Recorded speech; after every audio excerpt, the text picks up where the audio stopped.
Hello everyone, this is Fawad. Welcome to Future on Cloud.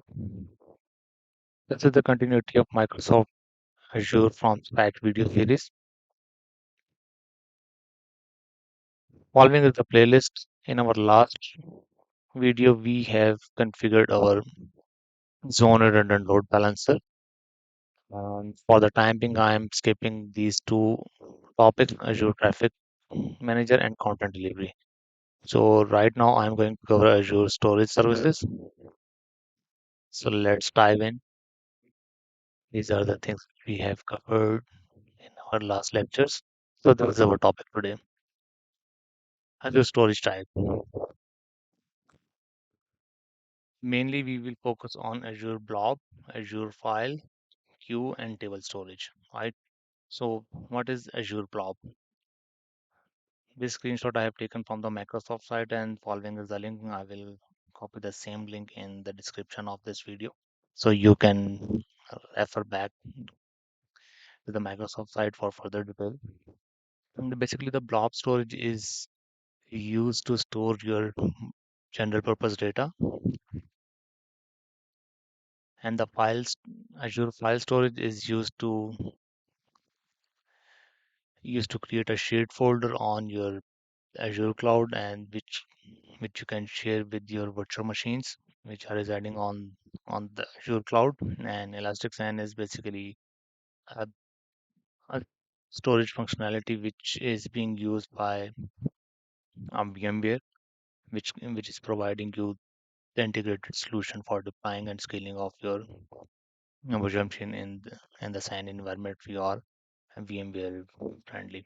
The queue storage is basically a reliable message between the application component and the mostly these kind of storage is being used for the financial institutes, and the Azure table is non-SQL store the- to store the data for different purposes, like if you wanted to get the information about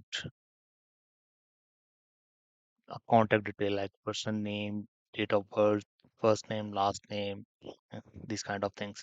So if you wanted to grab these kind of information, then you can go ahead and use the Azure's table storage. Manage this as name referred block level storage volume for Azure VMs. So in the blob, there are further three types of storages: block blob, append blob, and page blob. Block blob store the text binary and data. It is basically, you can say, is a partition of your laptop or your system. So you are saving multiple kind of files like video file, text files, and other data files. So this refer to block blob. Append blob basically keeping the logs of your virtual machines, and the page blob is referred to as structural data, which is basically used to create your virtual machines. As it is mentioned, the store random access file up to 8 terabyte inside the page blocks for virtual hard drives, VHD files, and serve as a disk for your Azure virtual machines. So this picture will elaborate the each type of storage.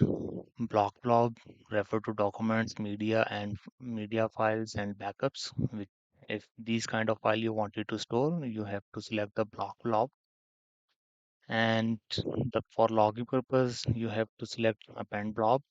And if you are creating the virtual machines, then the page blob will be used at the back. And this is how it looks like. You have to create an account, then the container is nothing but just the folders. And inside the folders, you have to create your files, like the image and the video files. This is page blob example. You have to create an account like this, the account and the container like the folders. You can say this is VM1 and this is VM2. In this VM, we have these virtual machine OS1 VHD, OS2 VHD, OS3 VHD, and in this folder we have another OS4 VHD.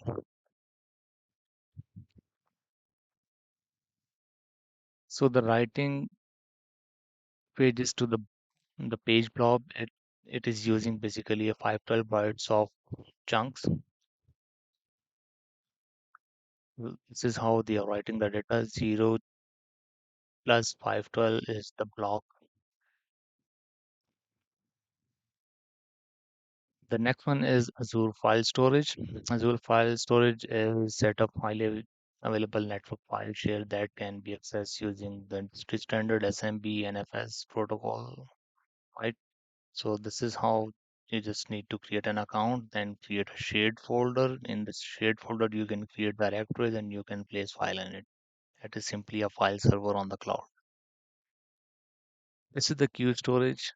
If someone is sending money or sending queries, so it pile up in the queue, and then this queue will send the data to concerned virtual machines. So this is how the queue storage works. And this is the table storage, as you can see here in the picture. Just create a storage account, then the folder information and table name, and then inside the table you can add multiple entries which are related to this table. So let's dive in to our environment, how you can create the storage accounts and how you can upload the file in the blob storage.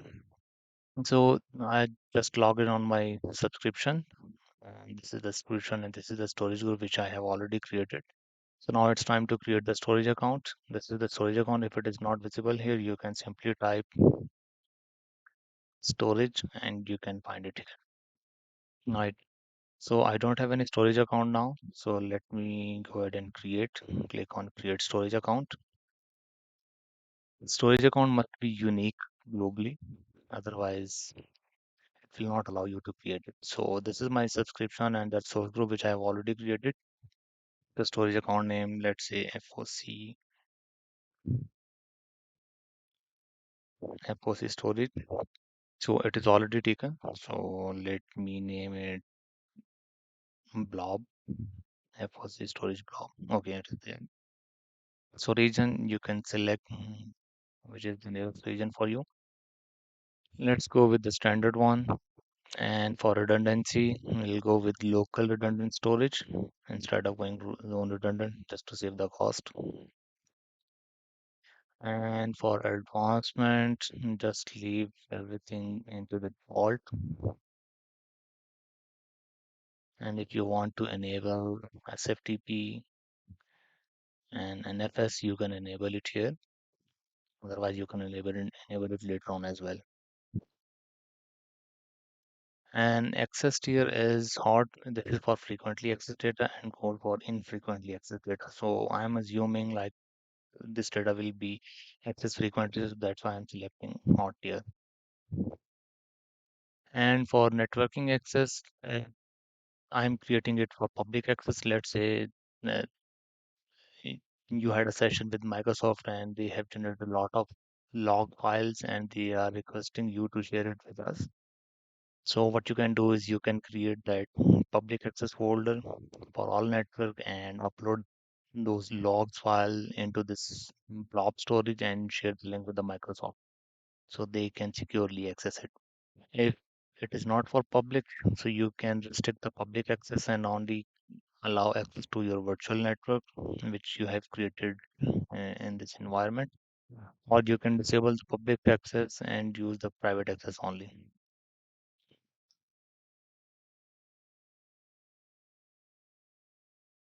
This is for public access from the selected virtual network and the IP addresses. So we are not going to specify any public IP addresses in the virtual network. So I'll leave it with the public access only. So whatever the IP is, it should be able to access this storage. So we will use the Microsoft network routing instead of internet routing. So for data protection, if you want to enable this data protection, you can go ahead. Otherwise, you can uncheck these boxes. What it will do is if you delete these files, still it will remain in the blob storage for this much number of days, right? So you can specify the dates if you want. And you can enable the versioning or the blobs as well. So it will create a multiple version of the same files. So far it is not required, so leave it as it is. Encryption, leave it defaults, no tag is required here. So let it preview, then we will create it.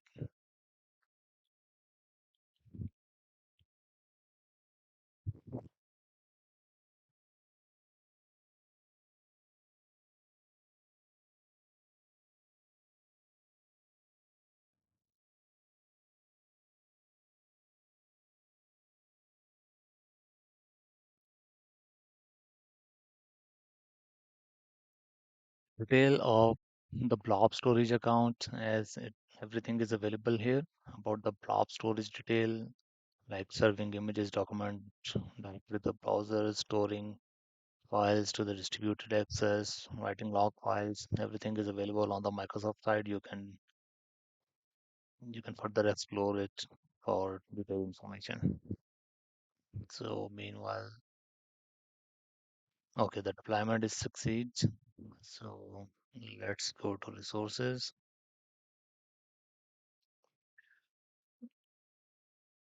FOC storage blob. So, so we have created this account for general purpose V2. So that is the reason we are able to see all the storage type, like all four storage, blob service, file service, queue, and table. If instead of creating selecting this general purpose V2, if you select a particular account, then only the particular service will be available. Right. So let's go ahead and create a blob service. So in the blob service, you have to create a container. Container is nothing but just a folder.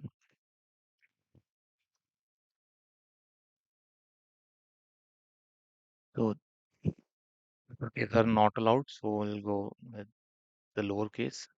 And here you have to select the access level. Either you wanted to create it for the private use or for the public use. So let's create it for the public one. Container anonymous read access for the container. Like if you wanted to share log files with your service provider, so go ahead and create this one. So here you can see the warning sign, all containers and the blob data can be read anonymous request, right? So you're okay with that. Let's go ahead. So now this is created our container. So let's upload a file and we'll try to access from outside. So let me go ahead and click pictures, like this is cloud picture. The file is uploaded and click on upload. This is a small file, so once it is uploaded, we will access it from the outside.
So the file has been uploaded now.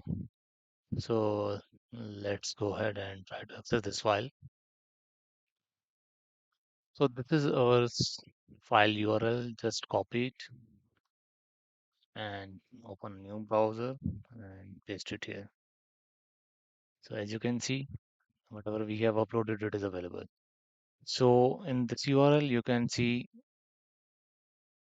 the storage account name which we have created, and the storage type which is blob, and this is their URL, and this is our container, and this is our picture name, right? So this is how you can share your files with general public or with anonymous access. So let's change its access.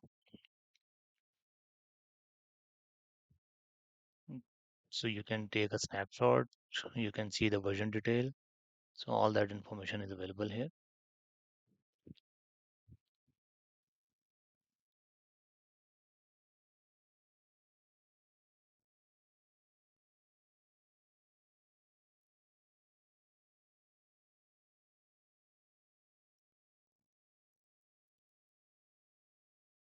Let me have a look how you can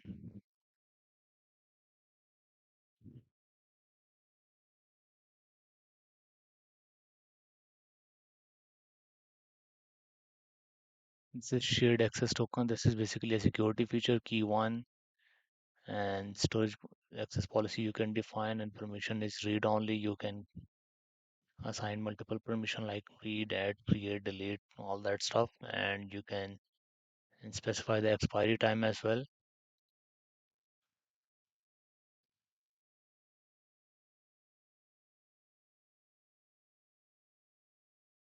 Let me go to container and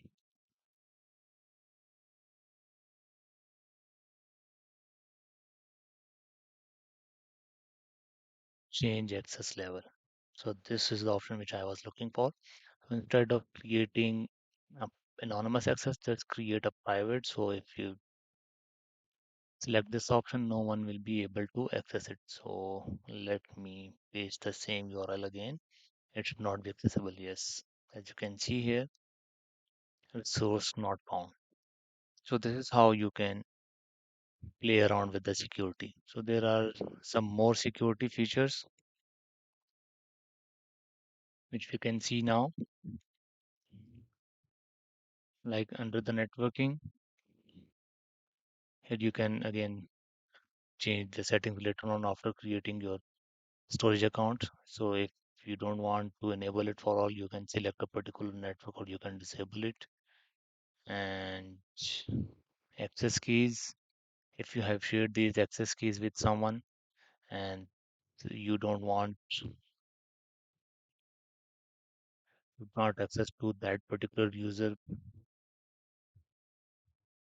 then what you can do is you can rotate the key. So if you rotate the key, then the available key will no more be valid for that user, and that user cannot access your storage. So you just need to click on rotate key and it will change the key as well.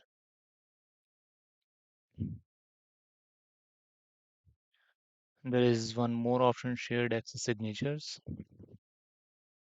So in shared access signatures, as here you have allowed all the services, so you can remove any of the services. You can remove operation, delete operation, list, and leave it at create. So it's up to you if you want to allow specific permission to that to particular users or all users, so you can control it from here. You can also set the expiry date of this URL for that particular region. You can also specify from here as well. So this was all about the storage.